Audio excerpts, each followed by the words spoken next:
Alors, on peut s'asseoir. J'espère que tout le monde a été salué. C'est important que personne ici, même si vous êtes là pour la première fois, ou ça fait quelque temps que vous n'êtes pas venu, vous vous sentiez des étrangers. Il n'y a personne d'étranger. J'ai dit, il n'y a personne d'étranger ici. Tous sont des enfants de Dieu et tous, certains, vont devenir enfants de Dieu. Écoutez, dernièrement, il y a un passage de l'Écriture qui m'a fortement interpellé face à des situations dramatiques, à des décisions quelquefois non réfléchies, à l'état de certaines vies. Et en remarquant aussi, quelquefois dans la vie de certains, des frères et des sœurs qui vivent dans d'épais brouillards, le ciel n'est plus dégagé, le soleil a disparu de leur vie, et il n'y a plus de place pour la joie, la paix, la tranquillité. C'est toujours la déprime, c'est toujours la tristesse, l'anxiété, l'inquiétude. Et ils vivent uniquement dans leurs circonstances. Alors, souvent on entend « Comment tu vas ?» Et tout de suite on parle des problèmes. Et spécialement lorsqu'on sort dans un culte où on a prononcé le nom de Jésus. Je ne sais pas si vous aimez prononcer le nom de Jésus. Moi, j'aime prononcer le nom de Jésus. À peine je suis levé, je prononce le nom de Jésus. Et vous? Je suis au volant de ma voiture, patient comme vous devez savoir que je suis. Il y en a qui rigolent là. J'attends. Puis il y a toute une queue, c'est incroyable. Il semblerait que les gens ils ont toute l'éternité devant eux. Et automatiquement, pour ne pas perdre patience, je dis Jésus. Et d'un seul coup, ma voiture est remplie de la présence de Jésus. Et ce matin, j'aimerais que nous regardions un texte. Un texte dans Jean chapitre 8, verset 12. Et puis je vous donnerai après le thème de notre méditation. Dans Jean chapitre 8, verset 12, il y avait toute une foule autour de Jésus. Il y avait toutes sortes de gens. Il y avait des religieux, il y avait des docteurs de la loi, il y avait des scribes, il y avait des pécheurs, il y avait des publicains, il y avait des collabos avec les Romains. Et voici ce que Jésus dit. Jésus leur parla de nouveau, il dit « Je suis la lumière du monde, celui qui me suit. » Est-ce que vous voulez le dire? Celui qui me suit. Tourne-toi vers ton voisin, celui qui le suit. Qu'est-ce qu'il dit? Ne marchera pas dans les ténèbres, mais il aura la lumière de la vie. Allez, je vous donne une autre version. Devinez laquelle? Le message, bien sûr.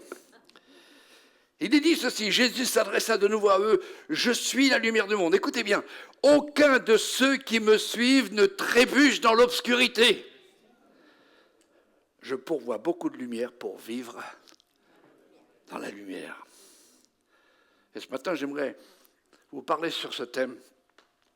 Suivre Jésus, c'est avoir la lumière de la vie. Suivre Jésus, c'est avoir la lumière de la vie.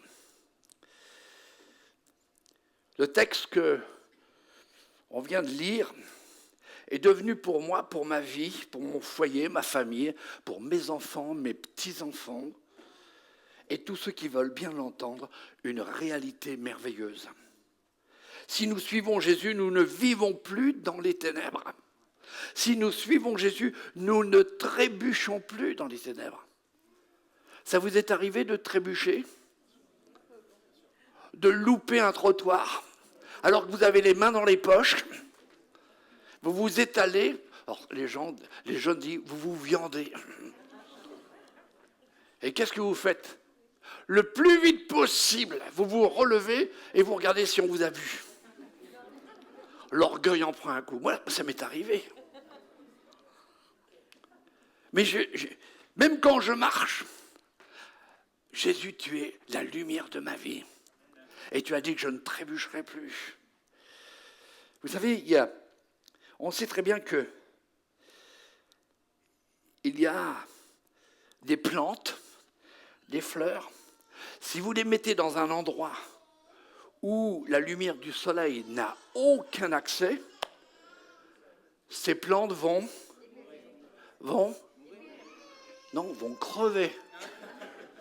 Pour une plante, on dit crever. Ouais. Et si tu ne vis pas dans la lumière, tu vas mourir. Ouais.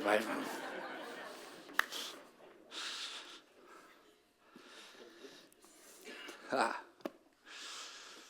Je me suis baladé avec mon petit-fils cette semaine. Oh, j'ai appris du vocabulaire. Voilà. Il a tellement appris de vocabulaire que je lui ai payé le même polo. Vous verrez, il a le même polo. Il a dit Nono, parce qu'il m'appelle Nono, c'est italien. Tu le mets dimanche? Je dis, je sais pas, tu sais, moi je prêche. Ouais, ben moi je vais le mettre. Puis ce matin, je l'ai vu, il avait le lien. Je dis, ouais, ça te va bien, Nono. Mais savez-vous ceci? Au niveau vocabulaire, il me parlait de ses copains. Et puis, ils ont un vocabulaire. Moi, je suis obligé de décoder. Hein. Je comprends pas. Il me parle de quelqu'un. Oh, le chacal. J'ai dit, quoi? T'as été dans un zoo? Mais bon, il est naturel. Puis on parle des choses de Dieu. Et je lui dis, ça va? À l'école, ça va bien? Tu passes en 5e, ça va? Toujours Dieu en premier. Écoutez bien, on parle de plantes, on parle de fleurs. Il y a même des plantes en plein air qui se ferment lorsque la nuit vient. Et lorsque le soleil est là, elles s'ouvrent à nouveau. Moi j'aime bien, dans notre Normandie on en a très peu, mais quand je voyage, et surtout dans le sud, j'aime beaucoup voir ces champs de tournesol. Comme c'est merveilleux. Quand j'étais gamin, je l'appelais les soleils.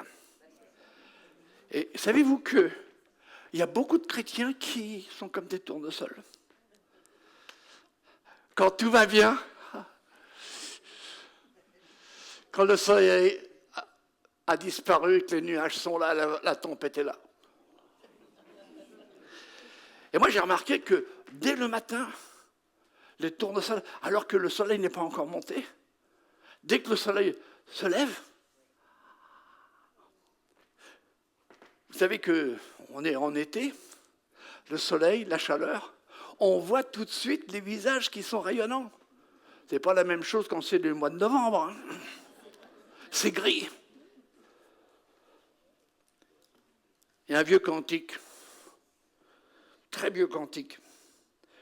Il est dit, quand le vol de la tempête vient assombrir ton ciel bleu. Vous connaissez la suite? Au lieu de baisser la tête, compte les bienfaits de Dieu. Au lieu de baisser la tête. Alors je reviens à notre histoire, je reviens au contexte de notre histoire que nous n'avons pas lu. Dans un contexte très tendu face à des religieux, des érudits, des commandements de Dieu, attachés aux rites, aux dogmes, aux traditions, aux habitudes religieuses, ils sont prêts à mettre à mort une femme qui, soi-disant, aurait commis l'adultère. Chez eux, dans leur esprit, dans leur cœur, ce n'est pas la lumière du pardon, ce n'est pas la lumière de la restauration, mais ce sont les ténèbres de la condamnation, de la destruction et de la mise à mort. C'est un vrai décorum qui est vraiment sombre, pas beaucoup de lumière. Mais voici ce qui va chasser des ténèbres, destructeurs, ténèbres du désespoir. Et c'est la solution pour toi, mon ami, pour toi, mon frère, ma soeur, lorsque tu as des ténèbres du désespoir. Tu dis, j'y arriverai pas, je m'en sortirai pas. Jésus dit à tous ces gens, je suis la lumière du monde. Celui qui me suit ne marchera pas dans les ténèbres, mais il aura la lumière de la vie. Aucun de ceux qui me suivent ne trébuche dans l'obscurité.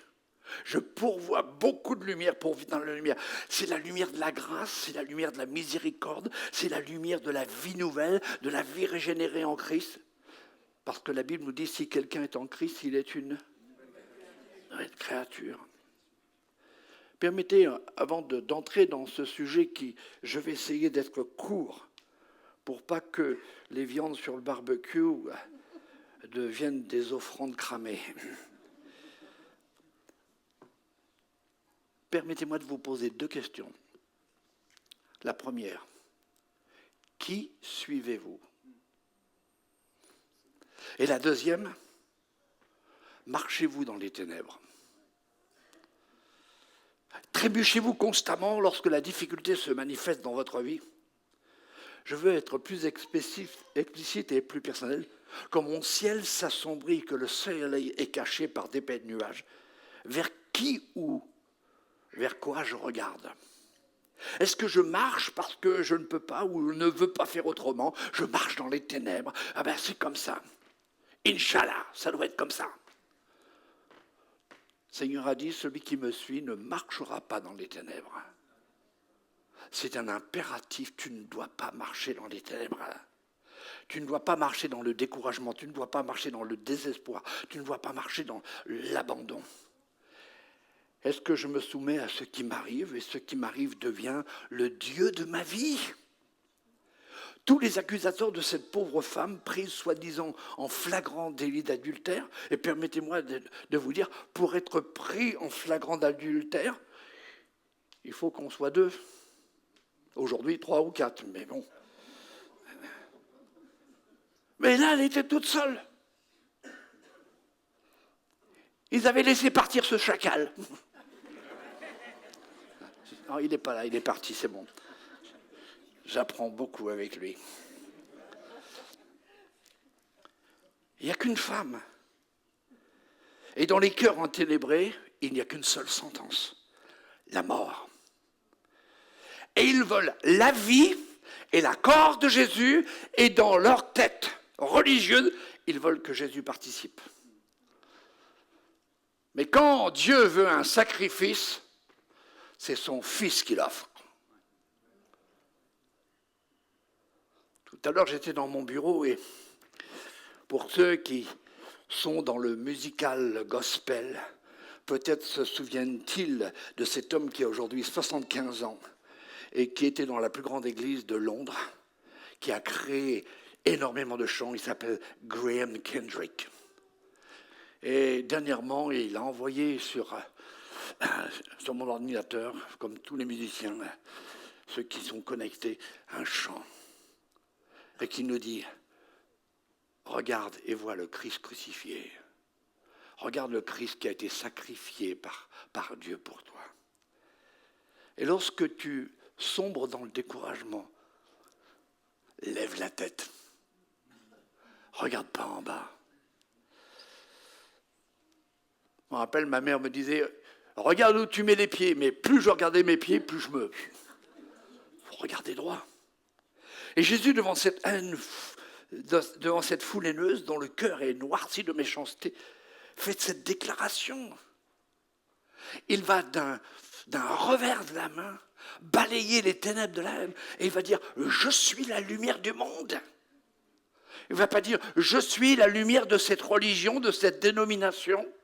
Je suis la lumière du monde ». Et celui qui me suit, qui pratique mes paroles, ne marchera jamais dans les ténèbres. Encore une fois, qui suis-tu? Parfois, la vie n'est pas facile. Elle est même sombre. Il y a tellement de gens qui sont stressés dans notre monde, mais aussi dans l'histoire biblique, dans l'histoire de la Bible. De la Genèse, premier livre de la Bible, jusqu'à aujourd'hui, on découvre des gens terrifiés, vivant dans les ténèbres, de la peur, de la douleur, de la solitude, de la mort. Je connais quelqu'un qui a tellement peur d'attraper des microbes que cette personne n'embrasse plus ses parents. N'embrasse plus son père, sa mère. Et quand nous nous rencontrons, mon épouse et moi avec elle, alors au début j'ai envie de l'embrasser, elle me tend le poing. Et elle fait un recul à l'arrière. T'as le droit d'effleurer mon poing, c'est tout. Elle vit dans les ténèbres de l'anxiété. Or, il est certain que si vous êtes souffrant et que vous ne voulez pas contaminer quelqu'un ou être à cause de votre faiblesse physique, être contaminé, c'est vrai que la prudence s'impose. Mais en tant que chrétien, en tant qu'enfant de Dieu, nous ne devons plus vivre dans les ténèbres de la terreur, de l'inquiétude, surtout si nous suivons Jésus qui a dit « Je suis la lumière du monde ». Celui qui me suit ne marchera pas dans les ténèbres. J'aimerais te dire ceci. Celui que tu suis, c'est ce que tu es. Qui tu suis, tu deviens. On a ce vieux proverbe qui a été tiré certainement de l'inspiration de la Bible. Dis-moi qui tu fréquentes et je te dirai. Proverbe chapitre 13, verset 1. Celui qui fréquente les sages devient sage. Mais celui qui se plaît avec les insensés se trouve mal.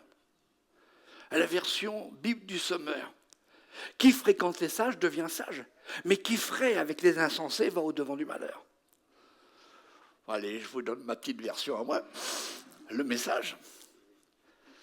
Deviens sage en marchant avec les sages. Fais route avec les fous et découvre que ta vie tombe en morceaux. Tu fréquentes celui qui est la lumière et jamais les ténèbres ne régneront dans ta vie. C'est pas beau ça ? Si tu marches avec celui qui a dit « Je suis le chemin, la vérité et la vie », alors tu marches et tu parles de la vérité. Et il n'y a plus aucun mensonge dans ta vie.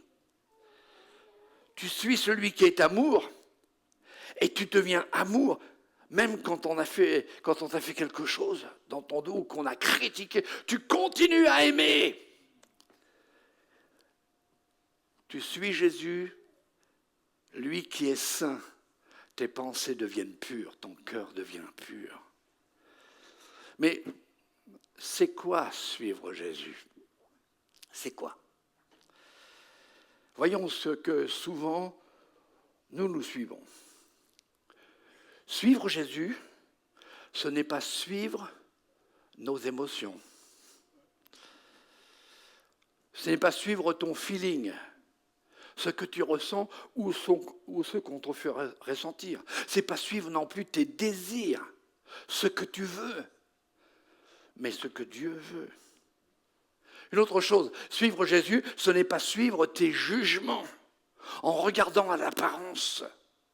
Il n'y a que Dieu qui connaît les cœurs. Suivre Jésus, ce n'est pas suivre les traditions, les rites, les habitudes religieuses. Je vais vous raconter une petite expérience que j'ai faite et j'ai dû me secouer pour ne pas sombrer dans la tradition. Je ne sais pas si certains se rappellent de l'église de l'Hôtel de Ville.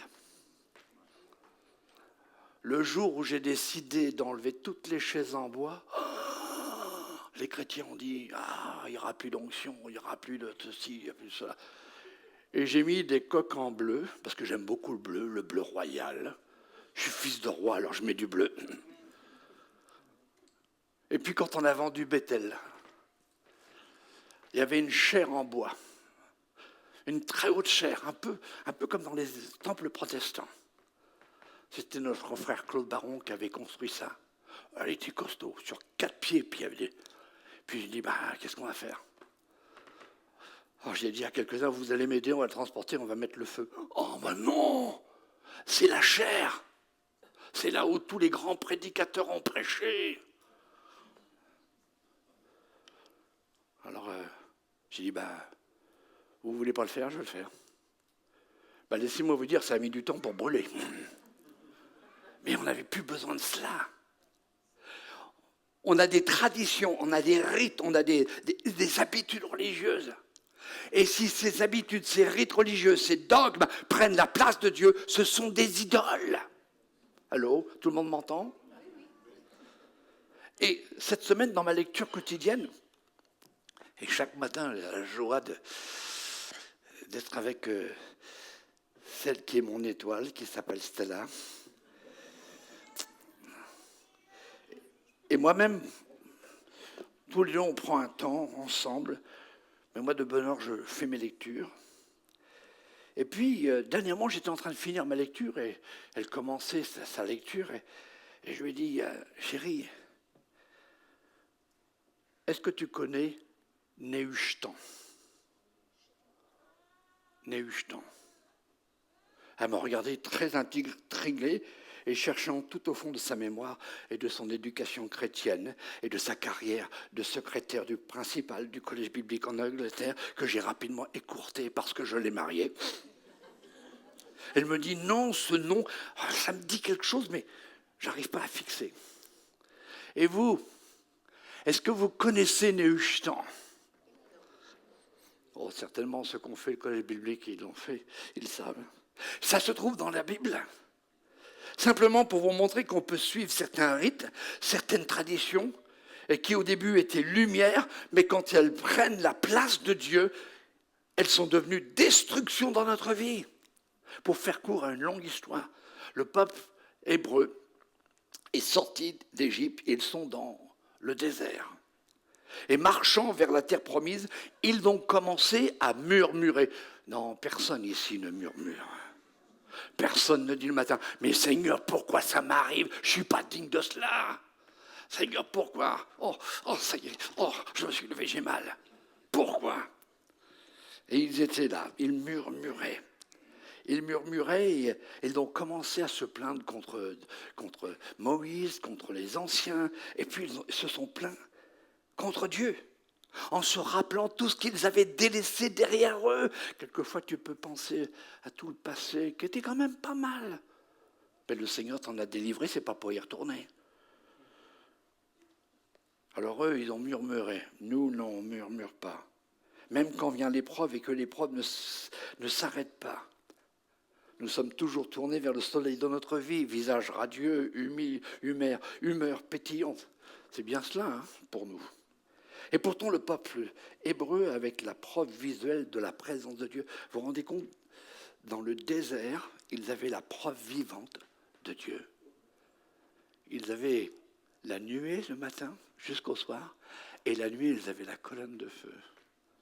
J'aimerais te dire que dans ta vie, tu as la présence de Dieu constamment. Il suffit que tu dises le nom de Jésus d'un seul coup. Tu sens la présence.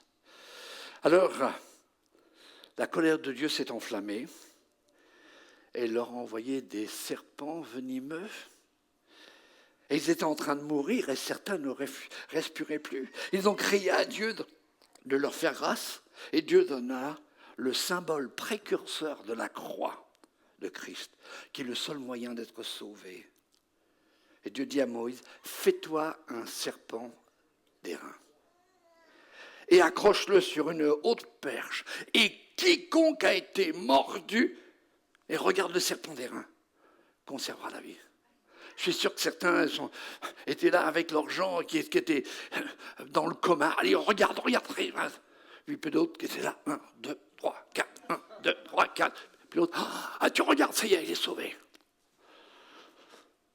Mais Nombre 21, vous avez toute cette histoire. Ce serpent d'airain a été gardé précieusement parmi les ustensiles sacrés pour le service de Dieu. Puis plus tard, au temps des rois d'Israël, le peuple n'a plus du tout regardé à Dieu, mais ils ont regardé uniquement à ce serpent d'airain. Ils ont commencé à faire des sacrifices devant ce serpent d'airain. Ils ont commencé à faire des prières à ce serpent d'airain. Ils ont commencé à adorer ce serpent d'airain qui pouvait leur rappeler la guérison dans le désert. C'est un peu comme la croix. La croix peut devenir aussi une idole. Certains portent une croix, mais c'est Jésus vraiment qui a porté la croix. Et le fait de porter ta croix, il n'y a pas de mal à avoir une croix. Mais ça ne t'empêchera pas de te sauver. Souvent, c'est un signe superstitieux. Et la superstition va en parallèle avec la magie. Peut-être qu'il y a eu un moyen de guérison, de salut, un endroit particulier, une façon de faire. Si cela devient une idole, cela devient une influence ténébreuse qui nous éloigne de Dieu, comme les traditions religieuses. Je me rappelle, mon père me rappelait ça, et on allait souvent chez une grande tante à lui. Et à chaque fois, elle dit, viens voir dans ma chambre. René, viens voir dans ma chambre. Mon père s'appelait René. Et puis, il dit, t'as vu, j'ai changé la croix. Elle est beaucoup plus grande. Elle est au-dessus de mon lit. Et mon père dit, si jamais elle se décroche, tu vas voir. Mais c'est ça l'idole. Tout ce qui passe à la place de Dieu devient une idole. Et ta vie tombe en morceaux. Un roi qui a suivi les ordres de Dieu, un roi qui a suivi les traces de son père, de son ancêtre David, Ézéchias, a mis en pièces le serpent d'airain pour que les enfants d'Israël ne brûlent plus des parfums devant Néhushtan. Qui suis-tu? Vers qui portes-tu les regards? Est-ce qu'il y a un Néhushtan dans ta vie? Je continue de suivre Jésus. Ce n'est pas suivre ses intuitions. Suivre Jésus, ce n'est pas suivre la logique humaine, le raisonnement. Suivre Jésus, ce n'est pas suivre le monde et sa convoitise, la société, les réseaux sociaux, tout ce qui va à l'encontre de la parole de Dieu, le renversement de la création de Dieu, tout ce qu'il a établi. Quand tu suis Jésus, tu suis celui qui est la parole faite chair. La parole qui te conduit dans la vérité, la parole qui est vérité. Et tu ne peux pas suivre des adaptations des textes pour rendre la société beaucoup plus à l'aise. Romains 12, 2 nous dit « Ne vous conformez pas au siècle présent, mais soyez transformés par le renouvellement de l'intelligence, afin que vous discerniez quelle est la volonté de Dieu, ce qui est bon, agréable et parfait. » Suivre Jésus, c'est suivre Jésus par la foi, dans la foi, en sachant qu'il nous tient dans le creux de sa main et que personne ne peut nous en ravir. Peut-être que des changements soudains dans ta vie t'ont ébranlé, des examens médicaux, et tu sembles terrifié et rempli de panique. Peut-être tu as un problème de travail, peut-être ta situation financière devient incontrôlable. Tu essaies par toi-même de trouver des solutions, tu es acculé, ton foyer est ébranlé, ta famille qui se divise, tes enfants qui s'éloignent. Et je voudrais attirer l'attention, vous parents, vous êtes un héritage pour vos enfants. Si vous suivez Jésus, tôt ou tard, vos enfants suivront Jésus. Est-ce que je peux avoir un amen?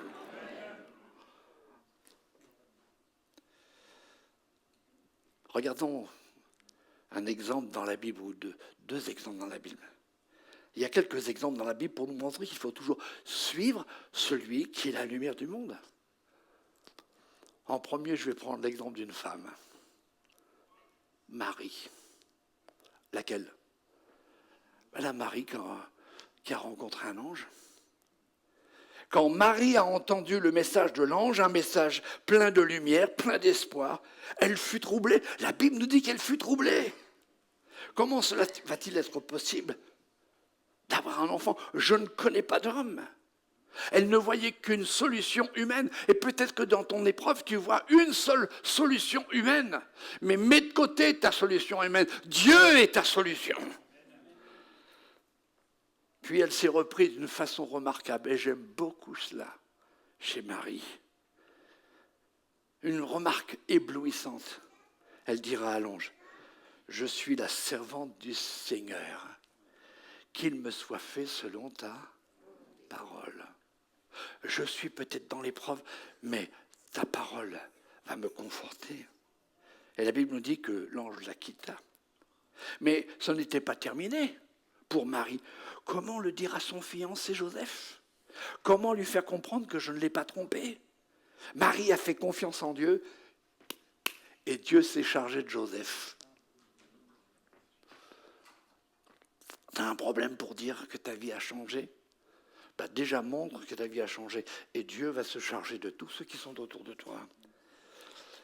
La mère de Jésus, Marie, est passée de la confusion et de l'inquiétude à l'idée de porter un enfant en elle à l'adoration.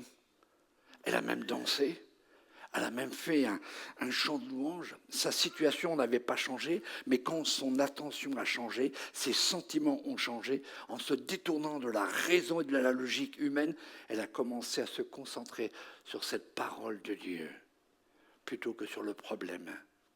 La lumière de la vie naissait dans son être de femme et de future maman. La même chose pour Joseph.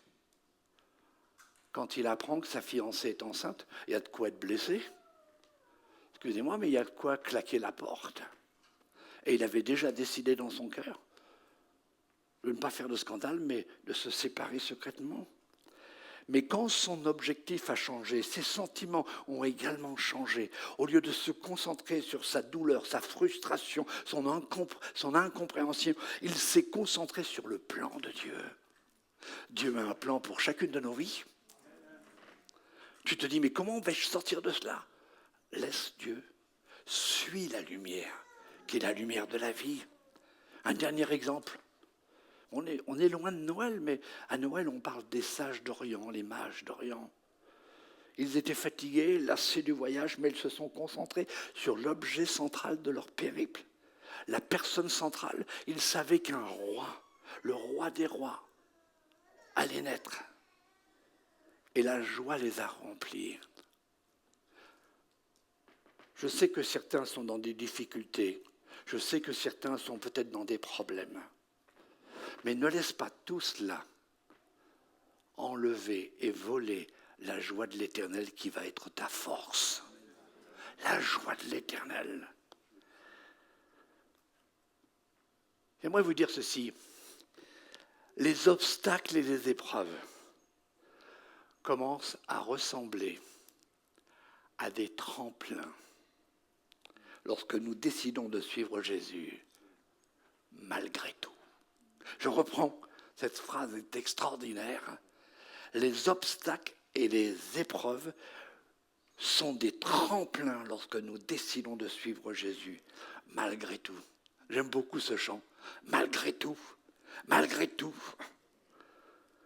Mes yeux sont sur toi. Et le résultat, c'est quoi? J'ai ta paix.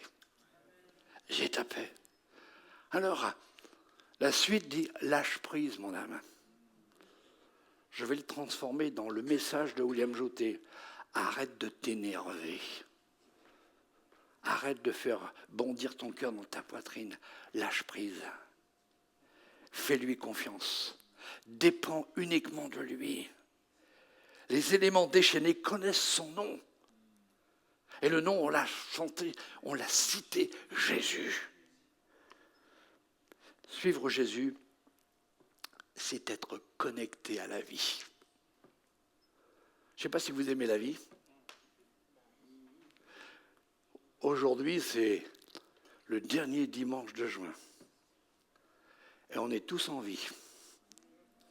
Avez-vous dit merci au Seigneur de ce que vous êtes en vie? Moi, j'ai dit merci au Seigneur ce matin. Je me suis levé. J'ai pu ouvrir la parole. J'ai pu lire mes méditations.